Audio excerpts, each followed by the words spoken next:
Is an operable shading device and a flexible outdoor living space. It is a Class 10A structure designed to be an adaptable alternative to the mass-produced verandas often bolted on to suburban buildings at a comparable cost. The project is located in Thornbury, on the land of the Wurundjeri people, approximately 300 metres upslope of the Merri Creek. The site is at the end of a cul-de-sac containing a typical 1960s yellow brick house. The client, a landscape architect, her partner and 2 young kids, have been gradually improving the site and dwelling over the years.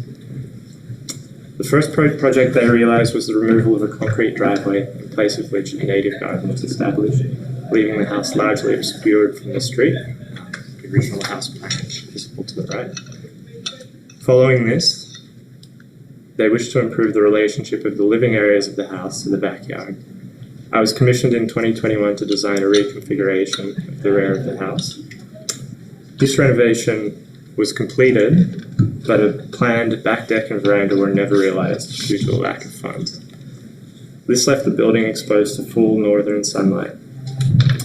That winter, the clients loved the abundant sunlight streaming in, reduced heating bills, and unobstructed views of the sky. However, predictably, the next summer was not so pleasant.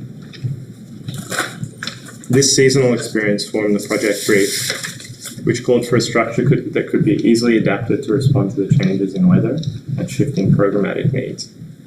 The client approached a number of specialist veranda suppliers, but could not find a commercially available option that satisfied their brief. And seen here is some familiar kind of forms just taken from Stratco. So based on this research, a budget of $50K, including GST, was set for a custom architectural solution. To achieve the flexibility required by the brief, I looked at using low-tech, off-the-shelf components. The kit of parts included galvanized structural steel, and then the off-the-shelf components like external sliding door track, collared eye bolts, and carabiners, which would create a basic frame. Hung off this structure would be elements made of fiberglass roofing, timber batten screening, and decking. So this is an Axo View of the back of the house, just showing the location of the sliding doors to the kitchen, windows to the lounge, and an old concrete slab that was to be demolished. And the proposed design, which is a rigid frame for the suspension of moving architectural elements, like roofing, screens, etc., horizontally or vertically. So 2 parallel steel beams are being placed at fascia height, like railroad tracks, running the lengths of the existing facade and extending all the way to the side boundaries. These beams have been mounted with 2 layers of sliding door track, allowing multiple horizontally mounted panels to be moved easily along the length of the track. Panels can be added or subtracted over time. In its current configuration, the structure has 2 panels of roofing and 2 panels of timber battens, allowing full shade to the existing windows. The structure also includes a timber deck and covered bike storage area to the left. And here's a photo showing the back elevation of the house with the completed canopy in place. So when the panels are not needed, for example in winter when full solar penetration into the living areas is desirable, panels can overlap and be stored to the sides of the building, like so. So just allowing full sun. And then just the same thing demonstrated again in the photos. The panels can be pushed along using a pole or a broom. They don't require much strength to move. On the right is a photo of me demonstrating this process. The beams are 150 UCs, oriented with the web facing to the sky and capped at either end. This way, water from roof elements can be collected within the front beam at any point along its length and funneled into a water tank below.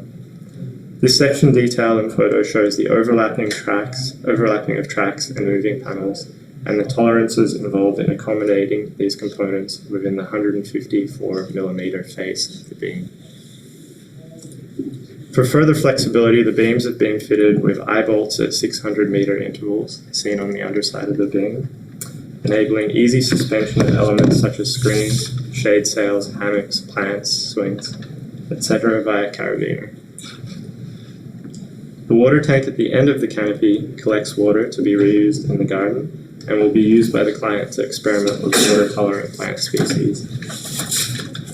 But more importantly for me is a gesture that I hoped would engage the two young children in the architecture's relationship to weather and the changing seasons. Really, the whole structure aims to do this. We talk about the canopy like a sailboat that requires a little bit of their attention each day.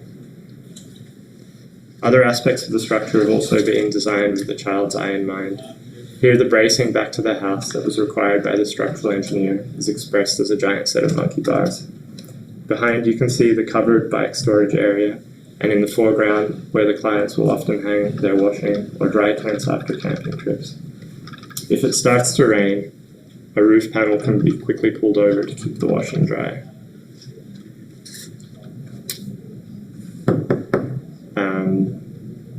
In this image, you can see the new deck as an extension of the kitchen and dining area, and looking from inside out. I'm just going to end with a few photos of the family using the structure towards the end of our day of shooting. And